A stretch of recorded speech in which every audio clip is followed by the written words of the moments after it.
पलामू जिले के चियाकी हवाई अड्डा पर पहुंचे पीएम मोदी ने विरोधियों पर जमकर बरसे। वह एक एक वोट को कीमती बतलाया और उसके महत्व को बतलाया। कहा 2014 में आपने एक वोट दिया, ऐसा कि पूरी दुनिया भारत के लोकतंत्र की ताकत को लोहा मानने लगी। वे पलामू में चुनावी सभा को संबोधित कर रहे थे। संबोधित करते हुए उन्होंने कहा कि मेरे जीवन को आप लोग अच्छी तरह से जानते हैं।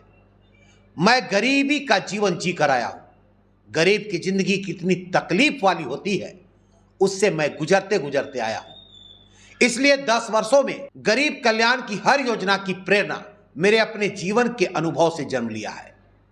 यह आंसू वही समझ सकता है जिसने गरीबी देखी हो, जिसने मां को धुएं में खांसते देखा हो, जिसने लोटा भर पानी पीकर मां को भूख मिटाते देखा हो, बीमारी को छिपाते देखा हो, शौचालय के अभाव में पीड़ा और अपमान सहते देखा हो। वो मोदी के इन आंसुओं का मर्म क्या समझेगा जो ये सब नहीं देखा हो। लेकिन एक कांग्रेस शहजादे मोदी के आंसुओं में भी अपनी खुशी ढूंढ रहे हैं। कहते हैं मोदी के आंसू अच्छे लगते हैं। उन्होंने कहा कि मोदी का जन्म एक मिशन के लिए हुआ है। वही कहा कि जेएमएम कांग्रेस ने भ्रष्टाचार के माध्यम से भारी संपत्ति इकट्ठा की है। मेरे पास तो एक साइकिल भी नहीं है। वे अपने बच्चों को विरासत में देने के लिए सब कुछ इकट्ठा कर रहे हैं, लेकिन मेरे सभी उत्तराधिकारी आप हैं। आपके बच्चे और आपके पोते पोतियां मेरे उत्तराधिकारी हैं। मैं आपके बच्चों को विरासत में विकसित भारत देना चाहता हूं, ताकि आपको वह सब न झेलना पड़े जो मेरे परिवार और ऐसे करोड़ों परिवार को झेलना पड़ा। एक वो समय था जब आतंकी हमले के बाद कांग्रेस की डरपोक सरकार दुनिया भर में जा जाकर रोती थी।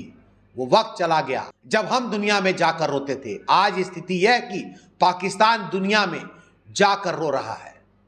आज पाकिस्तान के नेता कांग्रेस के इस शहजादे को प्रधानमंत्री बनाने के लिए दुआ कर रहे हैं, लेकिन मजबूत भारत तो अब मजबूत सरकार ही चाहता है।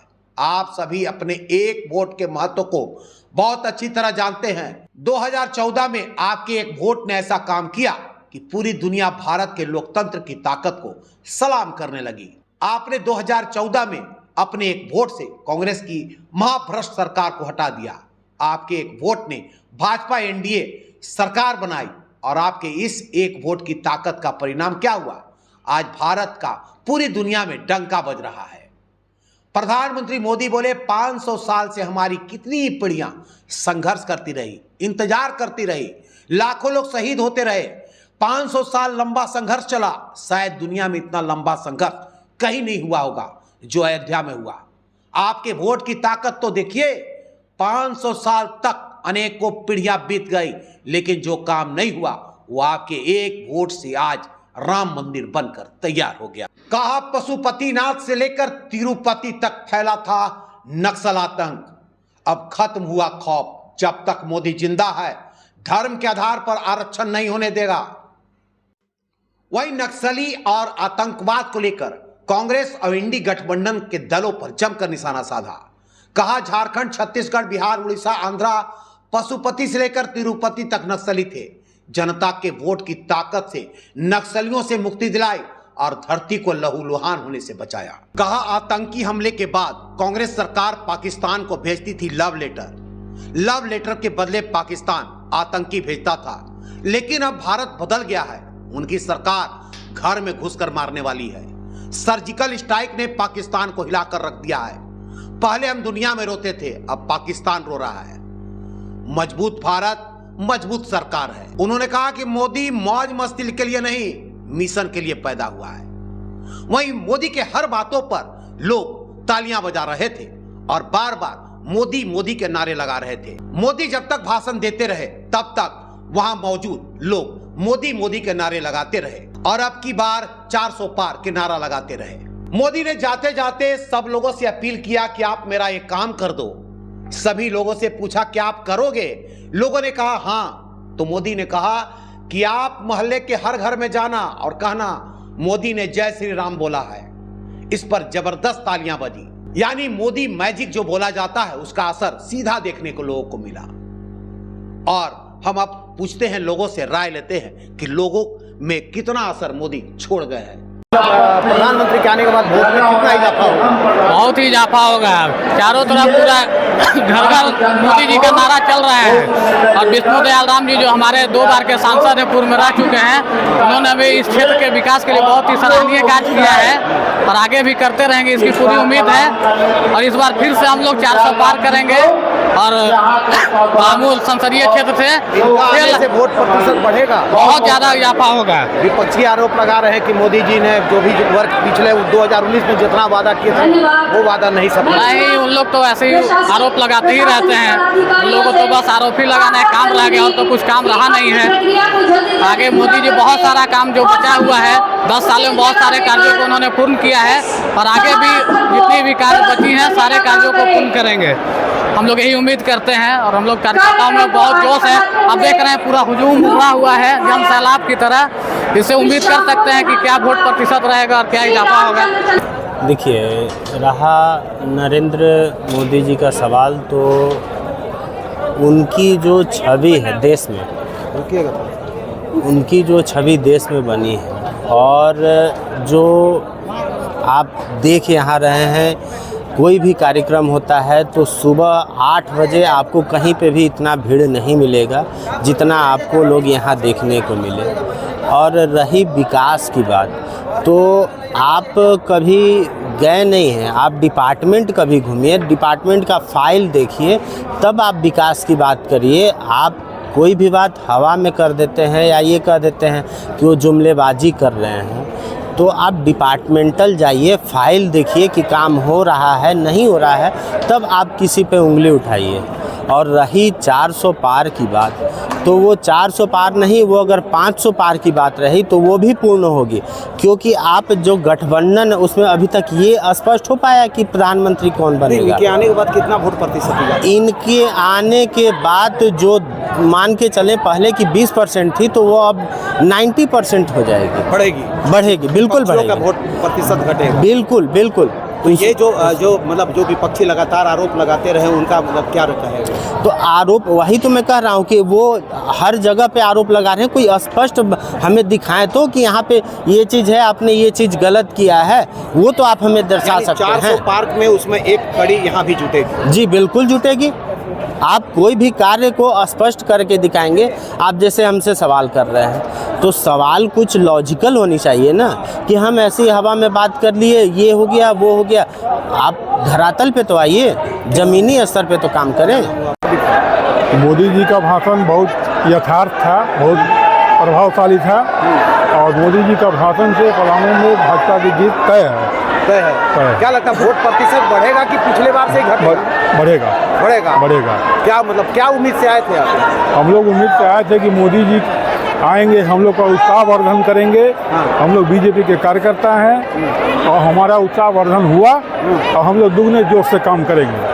मोदी जी ने एक नारा दिया था, घर घर जाके श्री राम का। हाँ जी, जय श्री राम करने के कि हम लोग घर घर जाएंगे, मोदी जी के बारे में बोलेंगे कि मोदी जी आपने आपको श्री राम बोला है, जय श्री राम बोला है। प्रभाव तो बहुत पड़ा आने से, प्रभाव बहुत पड़ा। तो जो बेसिकली बात थी उन्होंने अपनी बात को रखा और इससे बहुत बड़ा प्रभाव पड़ा है। क्या लगता है वोट प्रतिशत बढ़ेगा? हाँ बढ़ेगा। जो लोग में कुछ जो नाराज़गी जो थी, नाराज़गी कम हुई है।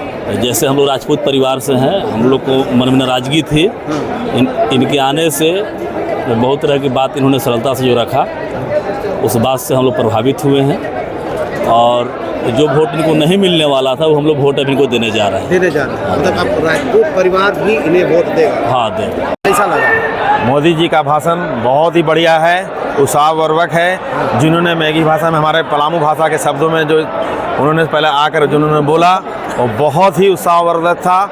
और मोदी जी की भाषण का बोलने का पूरा तर्क नहीं है, पूरा विश्व जानता है कि वो विश्व गुरु हैं, विश्व गुरु। क्या लगता है मोदी जी का भाषण होने के बाद क्या मतलब वोट में इजाफा होगा?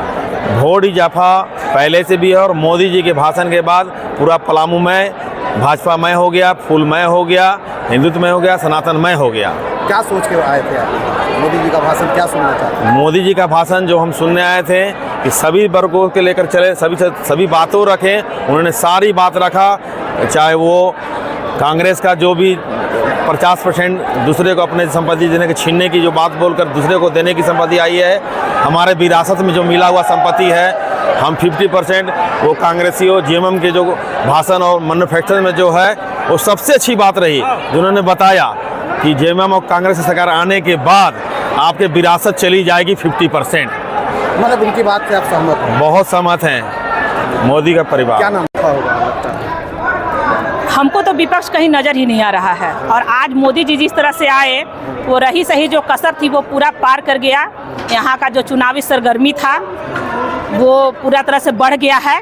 बल्कि ये अलग बात है कि मोदी जी के आने के बाद यहाँ का मौसम खुशनुमा हो गया है। क्या लगता है कि वह प्रतिशत वोट का प्रतिशत बढ़ेगा? बिल्कुल बढ़ेगा सर, क्योंकि विपक्ष जो है मुद्दा विहीन है। विपक्ष के बाद कोई मुद्दा ही नहीं है। आप देख रहे होंगे कि लगातार अमित शाह जी के वीडियो को एडिट करके आरक्षण के नाम पर लोगों को भ्रमित किया जा रहा है, जिसे मोदी जी ने स्पष्ट रूप से कहा कि अगर पुनः मोदी जी की सरकार बनती है, मोदी जी की गारंटी के पर लोगों का विश्वास अगर बढ़ता है, जमता है, तो उन्होंने कहा कि हम आरक्षण से कोई खिलवाड़ नहीं करेंगे, आरक्षण से कोई छेड़छाड़ नहीं करेंगे। ये भारत के रीति और नीति और सिद्धांत में है, क्योंकि भारतीय जनता पार्टी जो है वो रीति और नीति से चलती है और वो अंत्योदय के सपना को साकार करना चाहती है। श्यामा प्रसाद मुखर्जी और दीनदयाल उपाध्याय जी के सिद्धांतों पर चलने वाली पार्टी है। समाज में जो अंतिम व्यक्ति है, जो वंचित है, जो शोषित है, जो पिछड़े हैं, जो दलित है, उसके लिए भारतीय जनता पार्टी कार्य करती है। और मोदी जी ने एक बात कही, वो सबके दिलों में छू गई कि आप लोग जिनके घर मिट्टी के हैं उनके घरों तक जाइएगा और स्वयं बनकर मोदी जी की गारंटी स्वयं अपने आप में महसूस कीजिएगा कि मैं मोदी जी हूं, और मेरे तरफ से ये गारंटी दे दीजिएगा कि अगर तीसरी बार भारतीय जनता पार्टी की अगर केंद्र में सरकार बनती है तो उसका घर मिट्टी का नहीं बल्कि उसके सर पर पक्के का छत होगा। एक सवाल, 400 पार में पलामू की कड़ी जुटेगी? पलामू की भी कड़ी जुटेगी और चतरा की भी कड़ी जुटेगी, इसमें कोई किंतु नहीं। मोदी जी ने चियाकी हवाई अड्डा में जनसभा को संबोधित करते हुए विपक्षी पर जमकर हमला बोला। कहा विपक्ष के पास कोई मुद्दा नहीं है, कोई विहीन नहीं, मुद्दा विहीन है विपक्ष सिर्फ आरोप लगाना जानती है, जबकि अपने द्वारा चलाए गए तमाम योजनाओं से लोगों को अवगत कराया।